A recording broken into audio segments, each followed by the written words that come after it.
ಕಳೆದೊಂದು ತಿಂಗಳಿನಿಂದ ಅಬ್ಬರದ ಪ್ರಚಾರ, ಸಾಲು ಸಾಲು ರೋಡ್ ಶೋ, ಹತ್ತಾರು ಸಭೆ ಸಮಾವೇಶ ಮಾಡಿದ ರಾಜಕೀಯ ನಾಯಕರು ಸದ್ಯ ಇದರಿಂದ ಬಿಡುವು ಪಡೆಯೋದಕ್ಕೆ ತೆರಳಿದ್ದಾರೆ. ಅದರಲ್ಲೂ ಮುಖ್ಯಮಂತ್ರಿ ಸಿದ್ದರಾಮಯ್ಯ ಊಟಿಗೆ ತೆರಳಿದರೆ, ಉಪಮುಖ್ಯಮಂತ್ರಿ ಡಿಕೆಶಿ ಚಿಕ್ಕಮಗಳೂರಿಗೆ ತೆರಳಿದ್ದಾರೆ.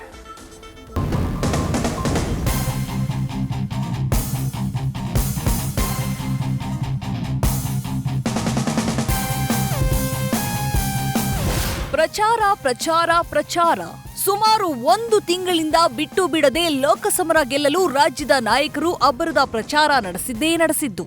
ಬಿರು ಬಿಸಿಲನ್ನ ಲೆಕ್ಕಿಸದೆ ರೋಡ್ ಶೋ, ಸಮಾವೇಶ ಮಾಡಿ ಮತಯಾಚನೆ ಮಾಡಿದ್ರು. ಸದ್ಯ ರಾಜ್ಯದಲ್ಲಿ 2 ಹಂತದ ಚುನಾವಣೆ ಮುಕ್ತಾಯವಾಗಿದೆ. ಈ 2 ಹಂತದಲ್ಲಿ 28 ಕ್ಷೇತ್ರಗಳಲ್ಲಿ ಹಗಲು ರಾತ್ರಿ ಎನ್ನದೆ ಸಿಎಂ ಡಿಸಿಎಂ ಪ್ರಚಾರ ಮಾಡಿದ್ದಾರೆ. ಇದರಿಂದಾಗಿ ಸುಸ್ತಾಗಿರುವಂತಹ ನಾಯಕರು ರೆಸ್ಟ್ ಮೂಡ್ಗೆ ತೆರಳಿದ್ದಾರೆ.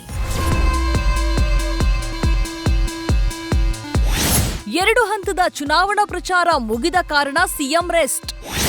ವಿಶ್ರಾಂತಿ ಪಡೆಯಲು ಊಟಿಗೆ ತೆರಳಿದ ಸಿಎಂ ಸಿದ್ದರಾಮಯ್ಯ. ಲೋಕಸಭಾ ಚುನಾವಣೆಯ 2 ಹಂತದಲ್ಲಿ ಪ್ರಚಾರ ನಡೆಸಿ ಸುಸ್ತಾಗಿರುವ ಸಿಎಂ ಸಿದ್ದರಾಮಯ್ಯ ಸದ್ಯ ಇದೆಲ್ಲದರ ಜಂಜಾಟದಿಂದ ಬ್ರೇಕ್ ಪಡೆದಿದ್ದಾರೆ. ವಿಶ್ರಾಂತಿ ಮೂಡ್ಗೆ ಜಾರಿದ್ದಾರೆ. ಈಗಾಗಲೇ ಮೈಸೂರಿನಿಂದ ಊಟಿಗೆ ತೆರಳಿರುವ ಸಿಎಂ ಇಂದಿನಿಂದ 3 ದಿನಗಳ ಕಾಲ ಅಲ್ಲಿ ವಿಶ್ರಾಂತಿ ಪಡೆಯಲಿದ್ದಾರೆ. ಸಿದ್ದರಾಮಯ್ಯ ಜೊತೆ ಸಚಿವ ಮಹದೇವಪ್ಪ ಸಹ ಊಟಿಗೆ ಪ್ರಯಾಣವನ್ನ ಬೆಳೆಸಿದ್ದಾರೆ.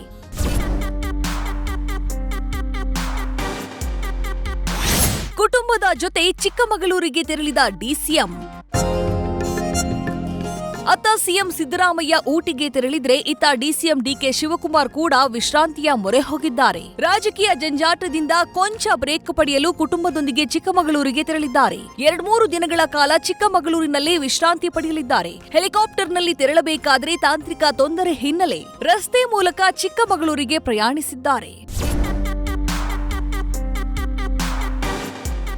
ಒಟ್ಟಾರೆ ಕಳೆದೊಂದು ತಿಂಗಳಿನಿಂದ ರಾಜ್ಯದಲ್ಲಿ 28 ಕ್ಷೇತ್ರಗಳ ಉದ್ದಕ್ಕೂ ಸಿಎಂ ಡಿಸಿಎಂ ಅಬ್ಬರದ ಪ್ರಚಾರವನ್ನು ಮಾಡಿದ್ದಾರೆ. ಜೋಡೆತ್ತುಗಳಾಗಿ ಪಕ್ಷದ ನೊಗ ಹೊತ್ತು ಮತಯಾಚನೆ ಮಾಡಿದ್ದಾರೆ. ಸದ್ಯ ಇದೆಲ್ಲದರಿಂದ ವಿಶ್ರಾಂತಿ ಪಡೆದು ರೀಚಾರ್ಜ್ ಮಾಡಿಕೊಂಡು ವಾಪಸ್ಸಾಗಲಿದ್ದಾರೆ.